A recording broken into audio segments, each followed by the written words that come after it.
សួស្តីអ្នកទាំងអស់គ្នាបងប្អូនណាខ្លះត្រូវ Facebook ធ្វើការ disable account ហើយពិបាកចិត្តថាមិនដឹងថាធ្វើមិនទេដើម្បីយក account ហ្នឹងមកវិញបានអញ្ចឹងណាពេលខ្លះវាអាចនឹងបំពេញគោលការណ៍របស់ក្រុមហ៊ុន Facebook អីចឹងទៅហើយខ្ញុំនេះត្រឹមតែដូចគ្នានិយាយខ្ញុំទៅគឺត្រឹមតែយក account ហ្នឹងមកវិញបានក្តៅៗណាហើយថ្ងៃនេះខ្ញុំនឹងធ្វើការចែកម្លែកបងប្អូនពីរបៀបនៅក្នុងការយក account យកមកវិញមិនបាច់ទៅចំណាយ$500-600អត់ប្រយោជន៍ទេបងប្អូនតោះអាចទៅតាមដានទស្សនាវីដេអូនេះជាមួយខ្ញុំទាំងអស់គ្នាបាន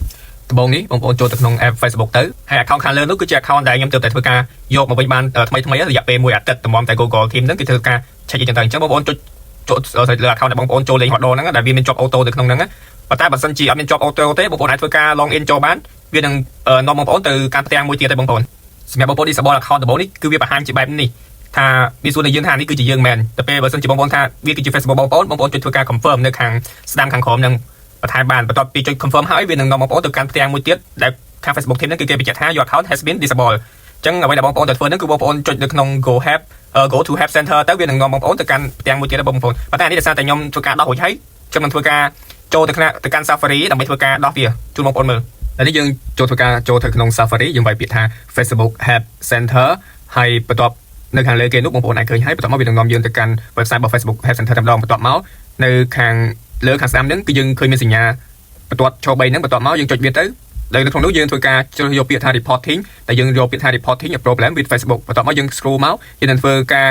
ឃើញនៅពាក្យមួយដែលគេឲ្យយើងបញ្ជាក់ក្នុងការ feedback ហ្នឹងគឺយើងយកពាក្យ give feedback about it យើងចុចវាទៅបន្ទាប់មកវានឹងធ្វើការនាំបងប្អូនទៅកាន់ផ្ទាំងមួយទៀតហើយនេះជាផ្ទាំងបន្ទាប់មកបងប្អូនចុចយកពាក្យថា proactive Facebook បន្ទាប់ពីចុចធ្វើការយកវាហើយវានឹងនាំបងប្អូនទៅកាន់ផ្ទាំងមួយទៀតតែផ្ទាំងមួយទៀតហ្នឹងគឺដើម្បីឲ្យយើងធ្វើការបំពេញព័ត៌មានបំពេញអីចឹងទៅបងប្អូនឬក៏ feedback របស់ឬក៏មតិយោបល់របស់បងប្អូនតាក់ទងជាមួយនឹងបញ្ហាដែលធ្វើ disable account របស់យើងហ្នឹងបន្ទាប់មកយើងចូលពាក្យខាងលើហ្នឹងយើងចុចពាក្យថា log in បន្ទាប់មកយើង feedback ហើយ feedback នេះគឺខ្ញុំនឹងធ្វើការ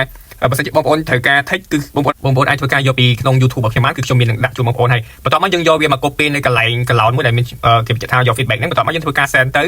ហើយមិនទាន់ចប់ទេបងប្អូនយើងត្រូវការធ្វើការចូលមកតង់ទៀតគឺនៅក្នុងកន្លែងដដែលយើងថយមកក្រោយបន្តិចមកយើងឃើញនឹងបន្ទាប់ត្រេ3មិញហ្នឹងអញ្ចឹងបងប្អូនចុចយកពាក្យថា reporting ដដែលបងប្អូន reporting as a problem with Facebook បន្ទាប់មកយើងចុចទៅយកពាក្យថា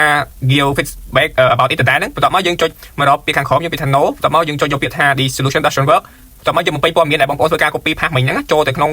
ហ្នឹងមកតាំងទៀតតែដោយសារតែការសរសេរហ្នឹងគឺវា limit វាឲ្យយើងតែ500អក្សរទេដូចចេះហើយយើងអាចធ្វើការលុបខ្លះដើម្បីសេរីពាក្យទៅដើម្បីវាថាមើលទៅវារឿងត្រឹមត្រូវអញ្ចឹងណាហើយបន្ទាប់មកបងប្អូនធ្វើការចុច submit ទៅ